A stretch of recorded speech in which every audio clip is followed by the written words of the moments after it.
नमस्कार. श्री स्वामी समर्थ उत्कर्ष ज्योतिष चॅनलमध्ये आपल्या सगळ्यांचे स्वागत आहे. नाथ पंथातील सर्वात महत्त्वाचा उत्सव मानला जातो तो म्हणजेच धर्मनाथ बीज.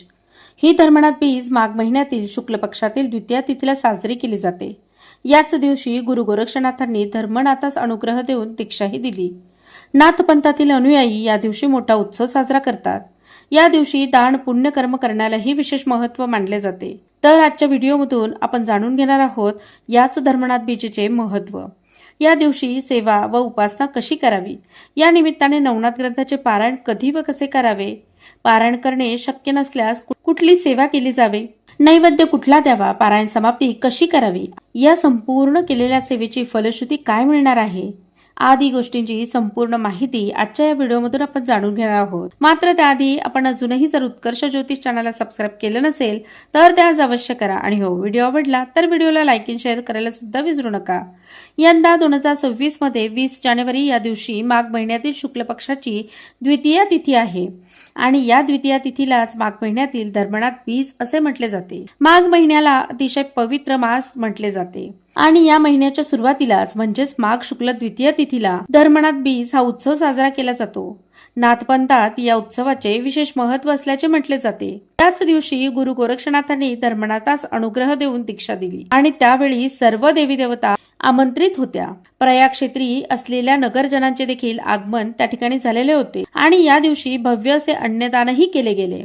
गुरु गोरक्षनाथांनी आपल्या स्वतःच्या हातांनी सर्वांना प्रसाद दिला, त्यामुळे सर्वत्र आनंद पसरला आणि देवतांसह सर्वांनीच या वर्षाप्रमाणे दरवर्षी हा उत्सव अशाच पद्धतीने केला जावा आणि प्रसाद मिळावा अशी इच्छा प्रकट केली. आणि म्हणूनच गुरु गोरक्षनाथांनी त्रिविक्रम राजास अशी आज्ञा केली की दरवर्षी याचप्रमाणे उत्सव व्हावा आणि अन्नदानही व्हावे.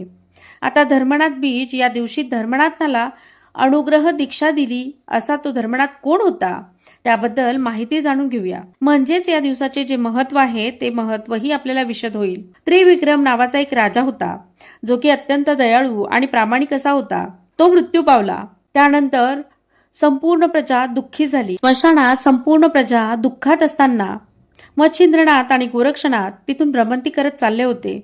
त्यांनी ही सर्व घटना पाहिली आणि त्यांना प्रजेची दया आली. तेव्हा मच्छिंद्रनाथांनी काय केले, त्रिविक्रम राजाच्या मृत शरीरात प्रवेश केला. परकाया प्रवेश केल्यामुळे त्रिविक्रम राजाच्या देहात प्रवेश करून त्रिविक्रम राजा जिवंत झाला.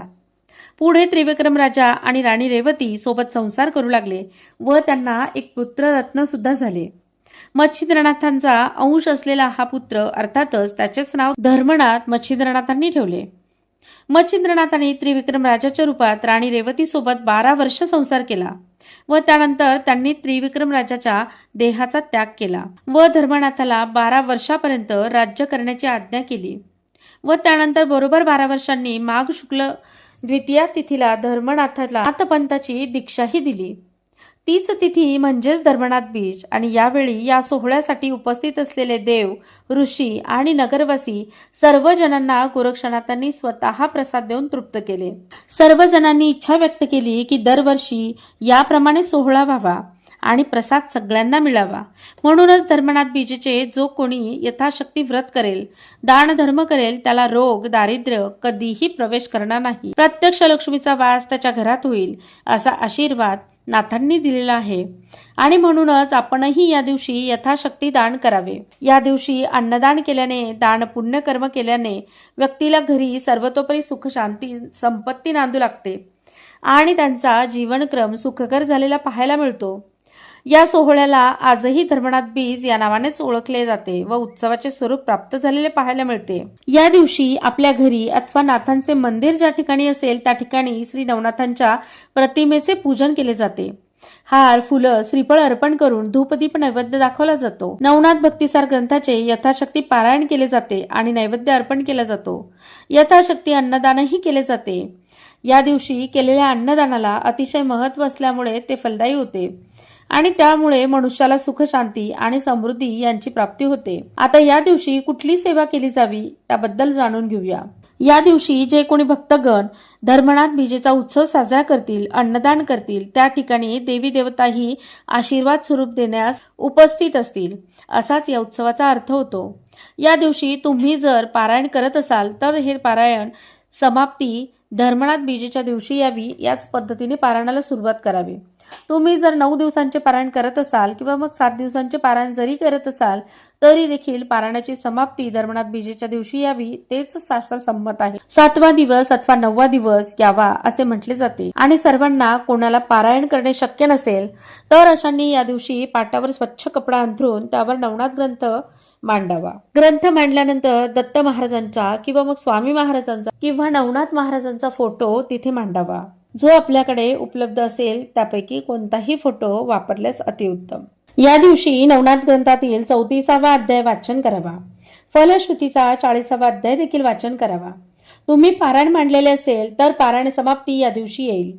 मग तुमचे पारायण वाचन झाल्यानंतर पोथीला नाथ महाराजांच्या फोटोला पूजन करून नैवेद्य अर्पण करावा।